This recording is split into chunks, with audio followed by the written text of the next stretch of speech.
So today I am going to go over probably one of my favorite fitness hot takes, which I believe in wholeheartedly, which is simply that a lot of people are probably working out way too much. You should probably be spending less time in the gym. Now, of course, I have to start out with the caveat that this probably doesn't apply to you if your goal is athletic performance.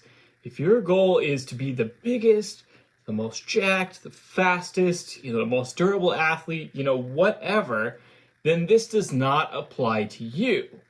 So, what happens is, when it comes to training, we know that there are diminishing returns to added time spent in the gym per week. What that means is you get a huge benefit out of your first workout every single week, and then every workout after that adds a smaller and smaller percentage of your actual gains.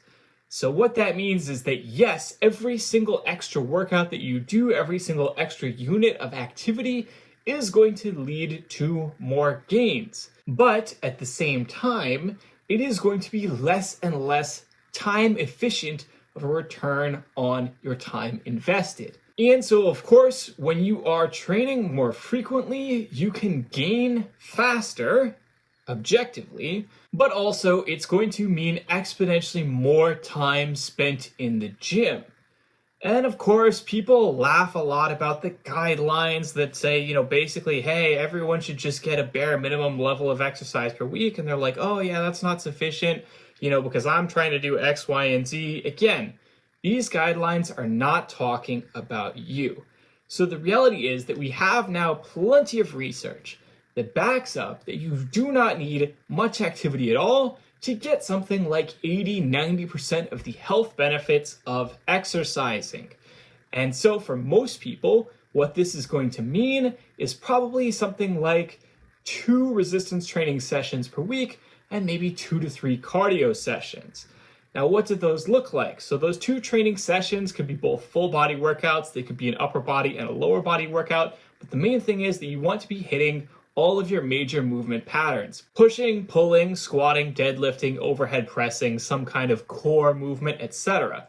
Then your cardio sessions, like, yes, you could go for a run, a short, intense run, or you could go for a much longer walk. It doesn't really matter. The main thing is that you are getting in some amount of weight training and some amount of cardio training every single week, and you can see amazing health results on very little activity. So we're talking maybe just 2 to 3 hours a week. Really dedicated time spent in the gym will be sufficient for many people to get most of the results that they want in terms of muscle mass, in terms of strength, in terms of endurance, in terms of cardiovascular health, and so on. And I personally used to be somebody who was a fitness maximalist, right? I used to think I needed to spend all day in the gym just to make meager amounts of gains. And so I would push myself. I would train super hard, like 6-7 days a week sometimes. And it got me really burnt out. And yes, it got me great results. But also the reality was simply that it was exhausting. It took up a lot of time. It took up a lot of energy in my life.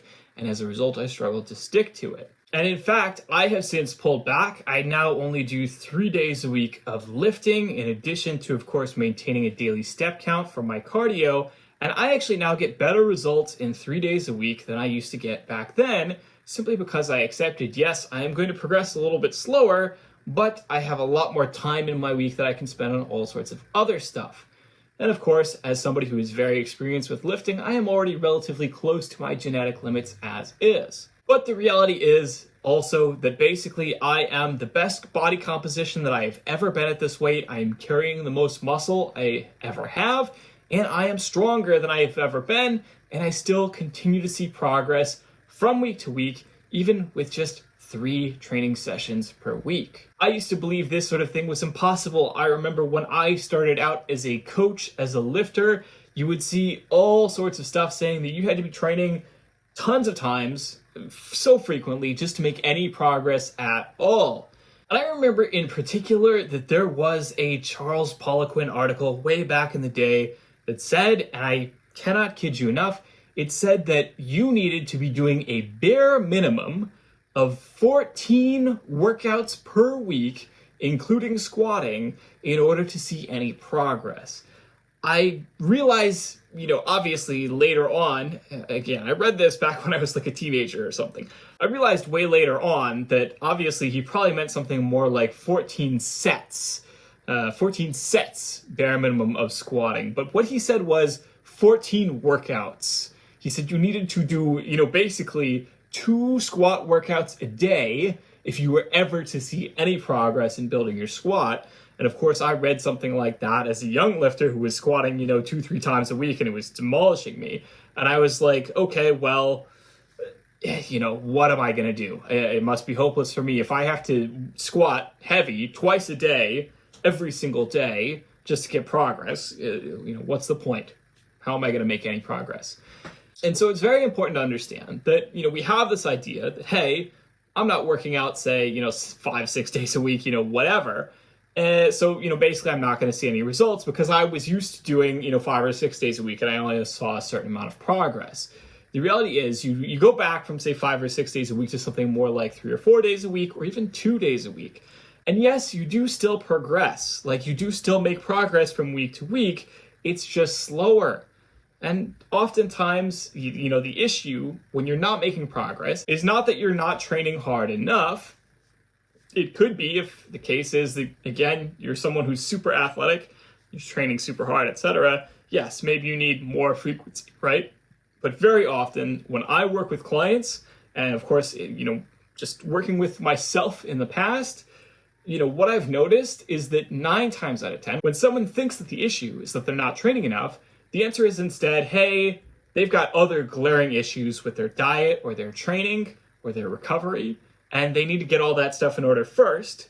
And then once they do, they can see progress even on very low frequencies, 3 or 4 days a week, etc., when they were used to expecting that they needed to work out 5 or 6 days a week and seeing no progress. And I can confirm, of course, from working with so many clients over the years, I've seen so many amazing clients who get super awesome results just training 2 or 3 days a week.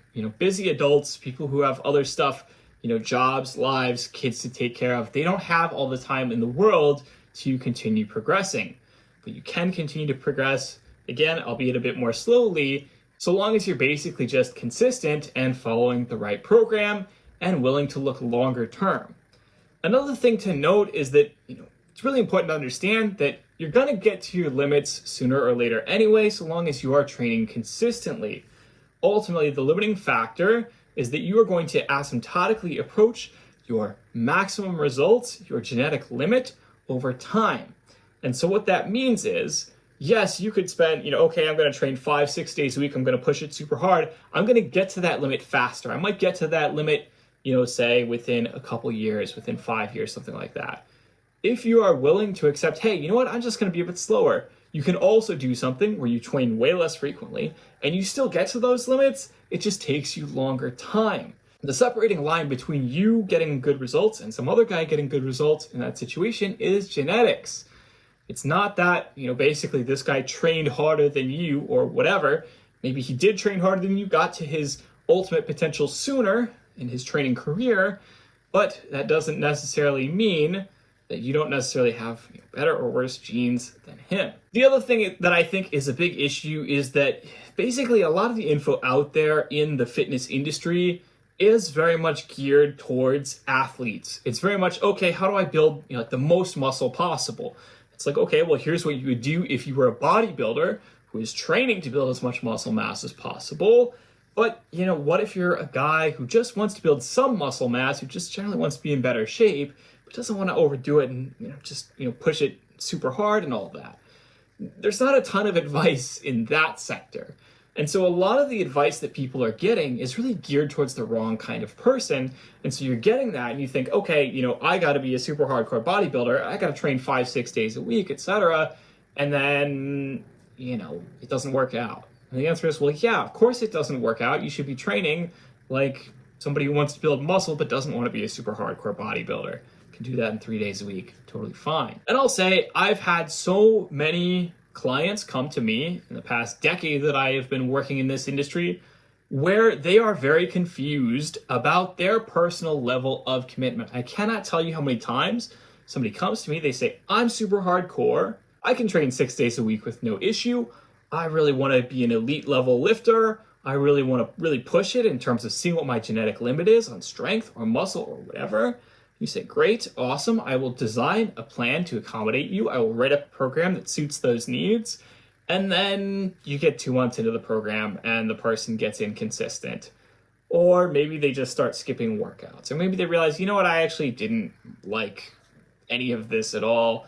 I just really wanted to train like 3 or 4 days a week. It happens all the time. I cannot emphasize enough how often it happens. It is super common. I will say that I could list on probably 2 hands the number of clients that I've worked with out of the thousands of clients that I've worked with over the years who really genuinely can train 6 or 7 days a week. I cannot emphasize it. It's like guys come to me all the time. They're like, I can train 6 days a week. And then, you know, it's like a few months roll around. It's like, okay, yeah, consistently you're able to do 4. Let's do 4.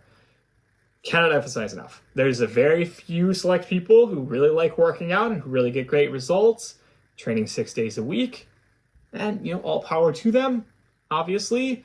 But a lot of people, again, there's this confusion where a lot of people tend to think that they're that kind of person, and they're not. So I do think that the reality is that for most people, they would be better off taking a more minimalist approach. Do 2 workouts a week, maybe 3 workouts a week. Hit your cardio, manage your diet, manage your sleep, focus on your stress, focus on the other things in life that make you happy. Don't spend all your time in the gym. A lot of that time will probably be wasted. Time you could be better spent doing all kinds of other things that make you happy. And of course, haters are going to get to this video and they're going to say, you're telling people, you know, not to exercise. You're telling people, you know, blah, blah, blah, blah, blah. None of that's true. I think that the world could be enriched significantly in a general sense if a lot more people worked out. Obviously, clearly, no dispute there. But I also think that the world would probably be a lot better off if a lot more people just accepted, you know what, I'm just going to do 2 or 3 workouts a week. Awesome. Move on with my life. Get 90% of the benefits with a significantly smaller portion of the effort. And, you know, rainbows, flowers, you know, happy little bunnies. You know, that image where it's like the world, the futuristic world, if, you know, X meme. All of that, right? Like all of that could happen, I think, if people were more consistent about working out, but also they didn't push it so hard and they didn't do so many extra workouts that they don't need to do that are oftentimes just honestly not beneficial for their goals and actively making them hate exercise. Because realistically, I cannot emphasize enough how many people that I've worked with over the years who thought they hated exercise because they believed psychologically, they believed that they had to follow a very particular kind of strategy, which involves, again, like 4, 5, 6 days a week of training to really get any results. If your training relies on you having to train 4, 5, 6 days a week to get results, either you are an elite exerciser, and in this case, you know, all power to you, or you're probably doing something wrong and you're trying to make up for it by doing too much work. So that is all for this week's video. Please direct all your hate comments down below. Like, comment, subscribe. Let me know what you'd like to see in future videos. Smash that notification bell. As always, have a good week, and I will see you all next week.